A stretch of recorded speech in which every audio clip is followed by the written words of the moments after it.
कैसे एक चुड़ैल ने गांव के बकरी को मारकर खा गया। एक छोटे से गांव में दो गहरे मित्र रहते थे जिनकी दोस्ती की मिसाल दी जाती थी। वे हर सुख दुख में एक दूसरे के साथ रहते थे। लेकिन एक दिन अचानक एक मित्र की 35 वर्ष की उम्र में ही मृत्यु हो गई, जिससे दूसरा मित्र पूरी तरह अकेला पड़ गया। उसी रात उसके घर एक अत्यंत सुंदर स्त्री आई, पर वह असल में एक खतरनाक चुड़ैल थी। वह हर रात उसकी एक एक भेड़ या बकरी को मारकर खा जाती और सुबह से पहले गायब हो जाती। जब आदमी ने देखा कि उसके बकरी कम होते जा रहे हैं तो उसने पहरा देने की ठानी। अगली रात चुड़ैल फिर आई और आखिरी बकरी को भी मार डाला। इसके बाद उसने आदमी को मारने की कोशिश की। डर के मारे वह आदमी भागा और पास के गांव में जा पहुंचा। चुड़ैल भी उसके पीछे गई, लेकिन वहां उसने अपनी असली पहचान छुपाकर सुंदर स्त्री का रूप ले लिया। उसी समय उस रास्ते से गांव का राजा अपनी सेना के साथ गुजर रहा था। राजा ने पूछा, इस स्त्री से क्यों भाग रहे हो? आदमी बोला, यह मुझसे शादी करना चाहती है, लेकिन मैं किसी और से प्रेम करता हूँ। अब देखना ये है क्या चुड़ैल उसे मार पाएगी। जानने के लिए चैनल को सब्सक्राइब करें।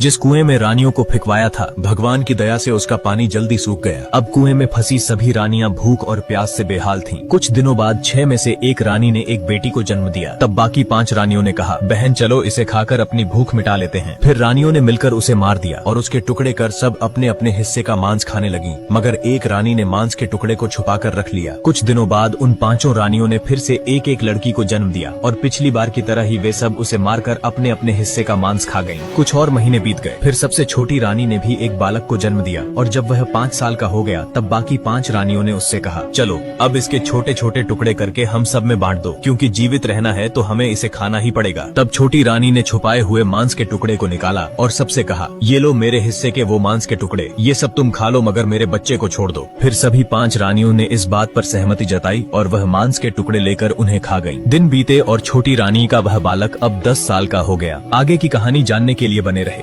क्यों खा गई रानियां अपने ही बच्चों का मांस? छोटी रानी का बेटा जब 10 साल का हो गया तब सभी रानियों ने मिलकर उसे बहुत संघर्ष करके कुएं से बाहर निकाला। अब वह पास ही के गांव में जाकर लोगों से भिक्षा मांगकर भोजन इकट्ठा करके सभी रानियों में बांट देता। फिर वक्त के साथ सभी रानियों की हालत सुधरने लगी और वह सभी छोटी रानी और उसके बालक की इज्जत करने लगे। उस बालक की सुंदरता ऐसी थी कि मानो कोई राजकुमार हो। फिर एक दिन वो जब रोज की तरह कुएं से बाहर निकल रहा था कि तभी वह चुड़ैल जो महल की रानी बन गई थी, उसने बालक को देख लिया। चुड़ैल को अपनी आंखों पर विश्वास नहीं हुआ और वह समझ गई कि रानियां अभी जिंदा हैं और यह भी पता चल गया कि यही बालक उन्हें खाना लाकर देता है। फिर चुड़ैल ने एक चाल चली और बालक को अपने पास बुलाकर उसने कहा, बेटा तुम भोजन देकर मुझसे मिलने रोज आ जाया करो। मैं तुम्हें बहुत सारे सोने के सिक्के दूंगी, मगर इसके बदले तुम्हें मेरा एक काम करना होगा। बालक ने भी हाँ कह दिया। फिर चुड़ैल ने उसे एक चिट्ठी पकड़ा दी और कहा, तुम ये चिट्ठी मेरे गाँव जाकर मेरे माँ बाप को दे देना, मगर उन्हें देखकर तुम डरना मत, क्योंकि मेरे माता पिता दैत्य हैं और मामा बब्बर शेर और फूफा बुआ मेरे लकड़बग्घा हैं।